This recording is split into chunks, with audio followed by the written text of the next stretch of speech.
ಆ ಮರಮನಿದಂತೂ ಭಾರಿ ಚಂದ ಇತ್ರಿ. ಇಲ್ಲಿ ಬಂದಾಗ ನಾವ್ ಒಂದ್ ಸ್ವಲ್ಪ ಕುತ್ಕೊಂಡ್ ಬರ್ತೀವಿ, ಅಡ್ಡಿ ಇಲ್ಲಲ್ಲ. ಆಮೇಲೆ ನೀವ್ ಇನ್ನೊಂದ್ ಹೇಳಿದ್ರಿ ಇದ್ರ ಬಗ್ಗೆ, ಶ್ರೀಮದ್ ಮಲನಿಧಿ ಶೌಚಾಲಯ. ಅದೇನದು ಅಂದ್ರೆ ನಾವು ದಿವಸ ಎಲ್ಲಾರು ಮಾಡೇ ಮಾಡ್ತಾರೆ, ಬಟ್ ಅದ್ರೊಳಗಿನ್ ಅದ್ರ ಕಾನ್ಸೆಪ್ಟ್ ಏನದು? ನೀವ್ ಕೇಳ್ತೀರಂತ ನನ್ಗೆ ಗೊತ್ತಿತ್ತು. ನಾ ಅದ್ರದ್ದೆಲ್ಲ ತಯಾರಿನೇ ಇಟ್ಟಿನಿ ಈಗ್ರಿ. ಈಗ ಒಂದ್ಸಲ ತೋರ್ಸೇ ಬಿಡ್ತೀವಿ, ನೋಡ್ರಿ. ಬರ್ರಿ.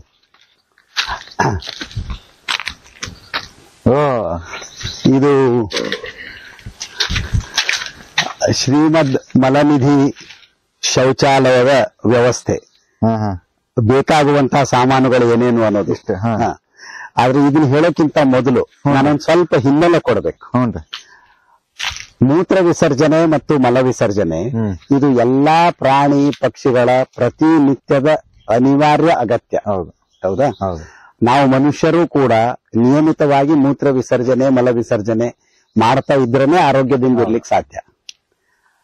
ಪ್ರಕೃತಿ ಎಷ್ಟು ಅದ್ಭುತವಾದಂತಹ ವ್ಯವಸ್ಥೆಯನ್ನ ಮಾಡ್ಕೊಂಡಿದ್ದದ ಅಂದ್ರೆ, ಸಸ್ಯಗಳು ಪ್ರಾಣಿಗಳಿಗೆ ಆಹಾರ, ಆಶ್ರಯ, ಔಷಧ ಮತ್ತೇನೇನೋ ಎಲ್ಲ ಕೊಡ್ತಾವ.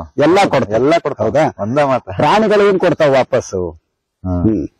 ಪ್ರಾಣಿಗಳ ಸಸ್ಯ ಲೋಕಕ್ಕೆ ಏನ್ ವಾಪಸ್ ಕೊಡ್ತಾವ? ಅಂತಂದ್ರ ಮರಳಿ ಕೊಡೋದೇನಂದ್ರೆ ತಮ್ಮ ಮೂತ್ರ ಮತ್ತು ಮಲ.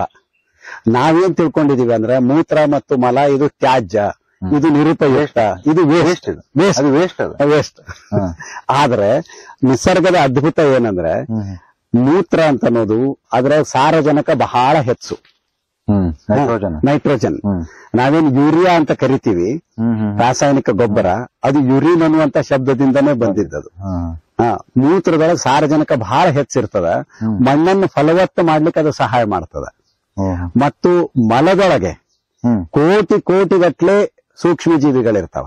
ಒಂದು ಚಮಚ ಸಗಣಿ ಒಳಗೆ ಕೋಟಿಗಟ್ಲೆ ಸೂಕ್ಷ್ಮ ಜೀವಿಗಳು ಉಪಯೋಗ ಆಗುವಂತದ್ದು, ನಮ್ಮ ಆರೋಗ್ಯವನ್ನು ಕಾಪಾಡುವಂತವು ಮತ್ತು ಮಣ್ಣನ್ನು ಫಲವತ್ತ ಪ್ರಾಣಿಯ ಮಲ, ಯಾವುದೇ ಪ್ರಾಣಿಯ ಮಲ, ಆರೋಗ್ಯವಂತ ಪ್ರಾಣಿ ಅಥವಾ ಪಕ್ಷಿ ಅದರ ಮಲದೊಳಗೆ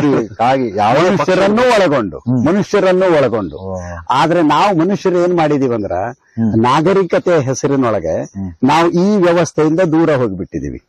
ಬಾಕಿ ಎಲ್ಲಾ ಪ್ರಾಣಿಗಳು ಪಕ್ಷಿಗಳು ಮಲ ವಿಸರ್ಜನೆ ಮೂತ್ರ ವಿಸರ್ಜನೆ ಮಾಡಿಬಿಡ್ತಾವ, ಅದಲ್ಲೇ ಗೊಬ್ಬರ ಆಗಿ ಹೋಗ್ಬಿಡ್ತದ, ಪರಿಸರಕ್ಕೆ ಮತ್ತೆ ಅನುಕೂಲ ಮಾಡಿಕೊಡ್ತದ.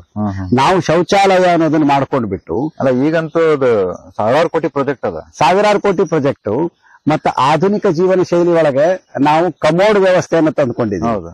ನಾವು ದೊಡ್ಡ ನೀರಿನ ಸಂಕಟವನ್ನ ಬರವನ್ನ ಇವತ್ತು ಎದುರಿಸ್ತಾ ಇದ್ದೀವಿ. ನಮ್ಮ ರಾಜಧಾನಿ ಒಳಗಂತೂ ನೀರ್ ಅನ್ನೋದು ಹಾಹಾಕಾರ.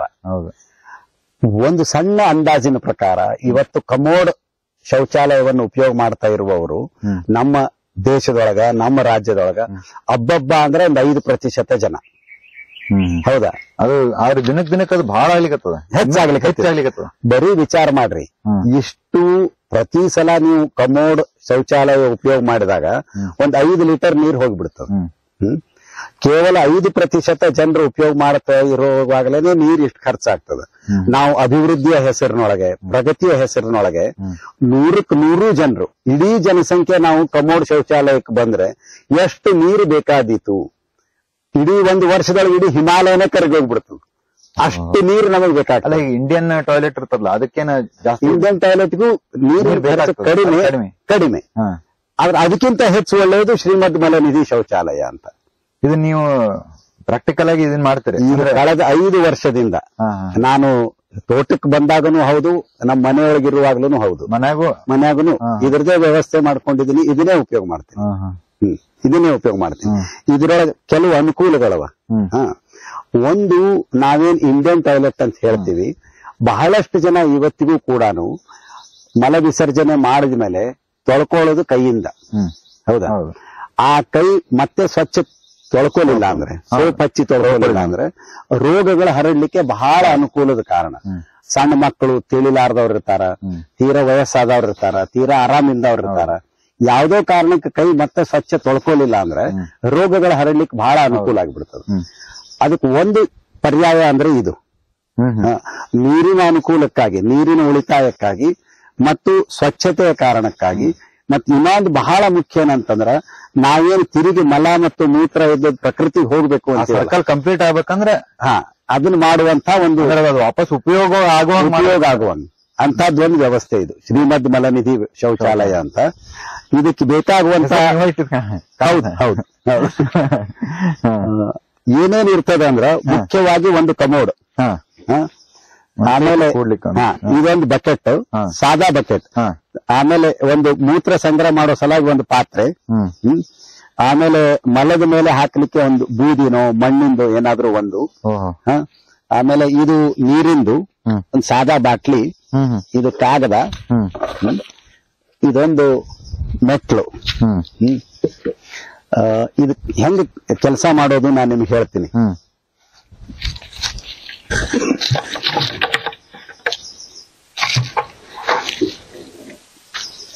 ನೀವು ಮ್ಯಾಲಿಂದ ಗೋಡೆ ನಿಮ್ಮ ಅನುಕೂಲದ ಸಲುವಾಗಿ ನೀವೇನ್ ಮಾಡ್ಕೋತೀರಿ, ಎಂತ ವ್ಯವಸ್ಥೆ ಮಾಡ್ಕೋತೀರಿ ಅದು ನಿಮಗ್ ಬಿಟ್ಟಿದ್ದು. ನೀವು ಟೈಲ್ಸ್ ಕಟ್ಕೋತಿರೋ ಮತ್ತೆ ಮಾಡ್ಕೋತಿರೋ ಬಾಡಿ ಅವೆಲ್ಲ ಇರ್ತಾವ, ಸೆಕೆಂಡರಿ ಸೆಕೆಂಡರಿ. ಹೌದಾ? ನೀವು ಶೌಚಾಲಯದೊಳಗೆ ಬಂದ ಮೇಲೆ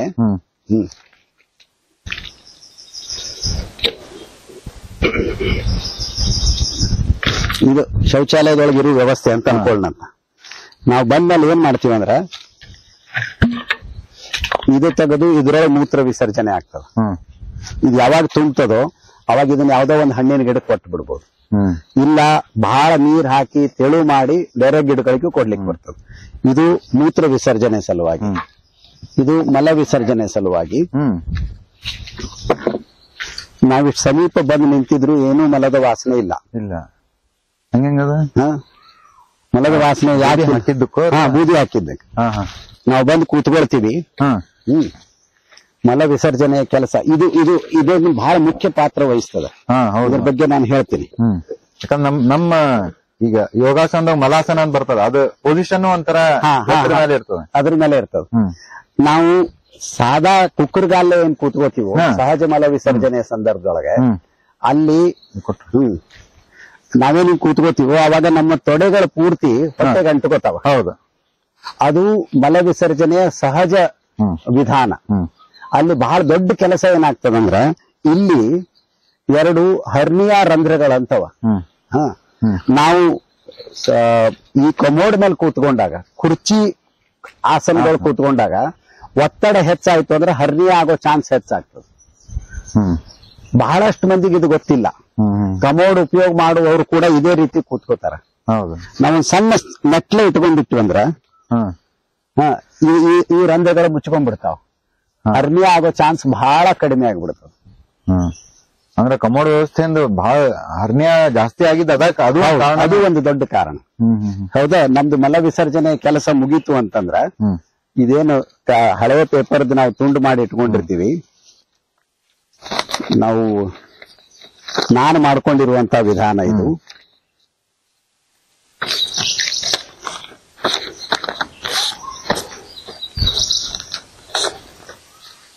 ಇಷ್ಟು ಮಾಡ್ಕೊಂಡು ಒಂದು 4 ಹನಿ ನೀರು, ಇಷ್ಟೇ ಸಾಕು.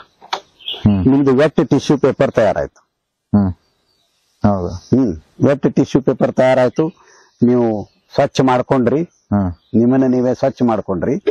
ಇದನ್ನ ತಿರುಗಿ ಮತ್ತೆ ಅದ್ರಾಗೆ ಹಾಕಿಬಿಟ್ರಿ, ಅದು ಆಗ್ತದ, ಅದು ಕಾಂಪೋಸ್ಟ್ ಆಗಿ ಹೋಗ್ತದ. ಪೇಪರ್ನು ಕಾಂಪೋಸ್ಟ್ ಆಗ್ತದ. ಮಲದ ಮೇಲೆ ಬೂದಿ ಅಥವಾ ಮಣ್ಣು ಹಾಕಿ ಅದನ್ನ ಆಮೇಲೆ ಗಿಡಗಳಿಗೆ ತ್ರಾಸ ಕೊಡಂಗಿಲ್ಲ. ಇವೆಲ್ಲ ಬೂದಿ ಮಣ್ಣು ಕಾಗದ ಏನೇನೂ ತ್ರಾಸ ಕೊಡಂಗಿಲ್ಲ. ಇಷ್ಟಾಯ್ತು ಅಂದ್ರ ತಿರುಗಿ ಇದನ್ನ ಮುಚ್ಚಿ ಬಿಡ್ತೀವಿ.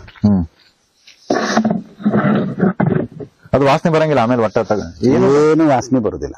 ಯಾಕೆ ಬರುದಿಲ್ಲ ಅಂದ್ರೆ ನಾವೇನು ಒಣ ಬೂದಿ ಅಥವಾ ಮಣ್ಣು ಹಾಕ್ತಿವಿ, ಅದು ಮಲದೊಳಗಿನ ನೀರಿನ ಅಂಶವನ್ನು ಹೀರ್ಕೊಂಡು ಬಿಡ್ತದೆ. ಅದು ಒಣ ಆಗ್ಬಿಡ್ತದೆ. ಅದು ಒಣ ಆಗ್ಬಿಡ್ತದೆ.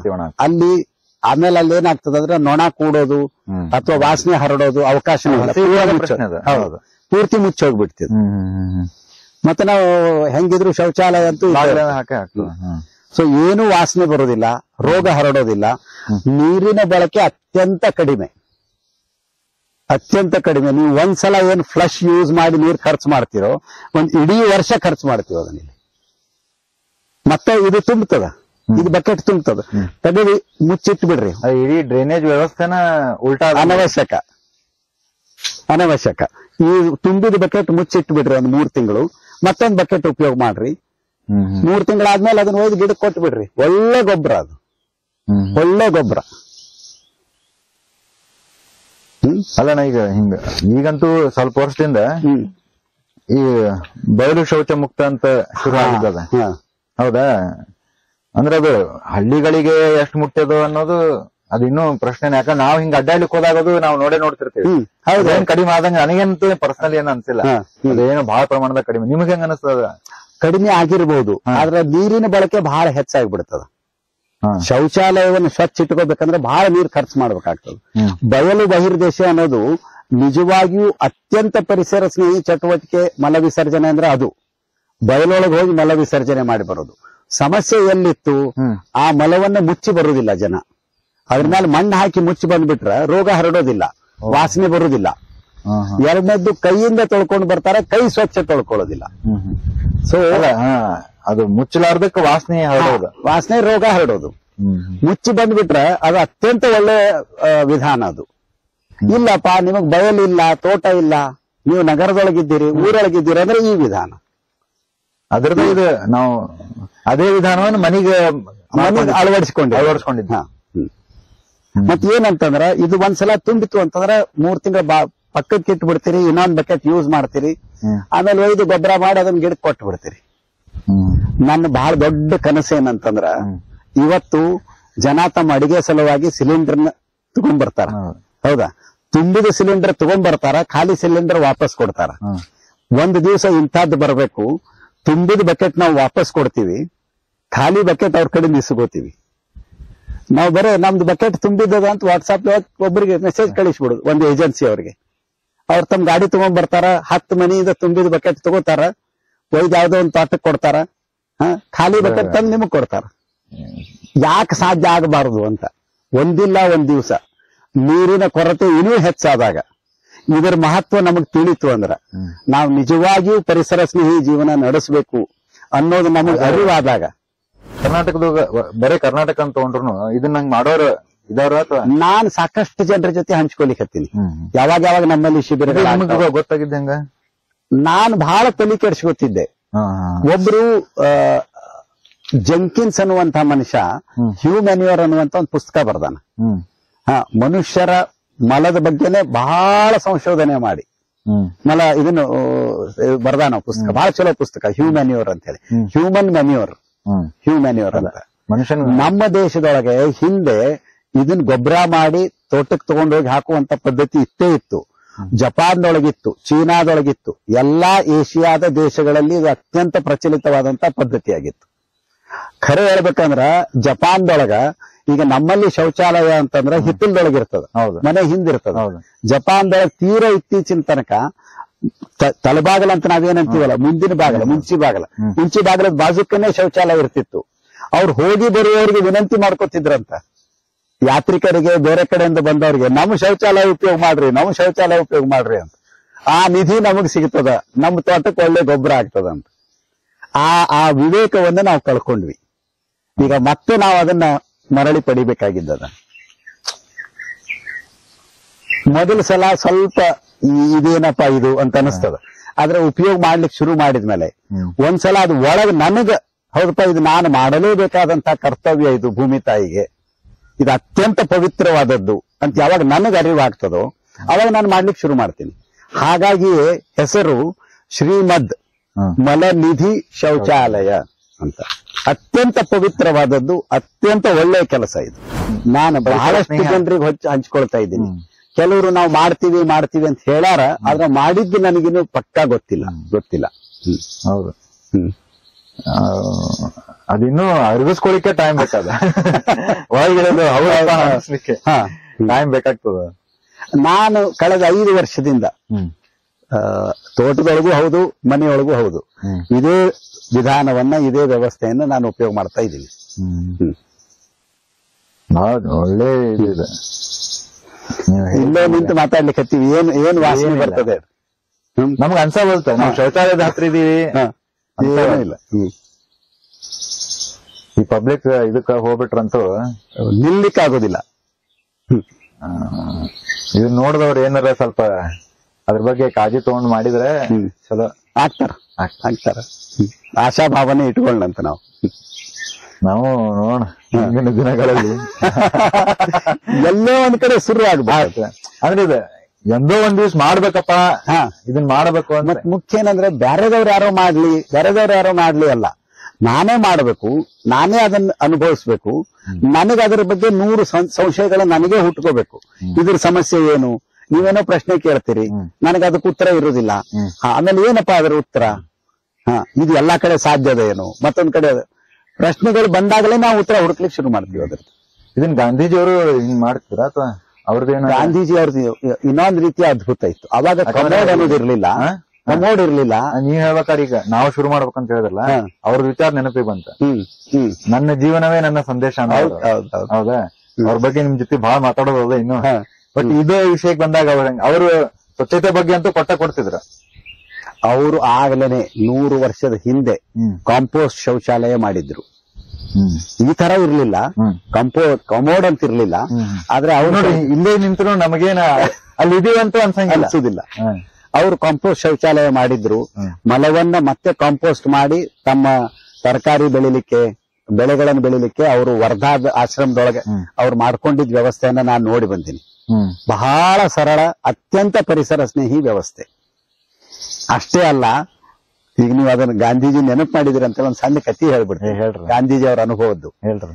ಗಾಂಧೀಜಿ ಅವರು ದಾಂಡಿ ಸತ್ಯಾಗ್ರಹ, ಉಪ್ಪಿನ ಸತ್ಯಾಗ್ರಹ ಮಾಡಿದ ಬಳಿಕ ಅವರು ಸ್ವಾತಂತ್ರ್ಯ ಸಿಗುವ ತನಕ ಸಾಬರಮತಿ ಆಶ್ರಮಕ್ಕೆ ಹೋಗೋದಿಲ್ಲ ಅಂತ ಪ್ರತಿಜ್ಞೆ ಮಾಡ್ತಾರೆ 1930 ಸುಮಾರಿಗೆ.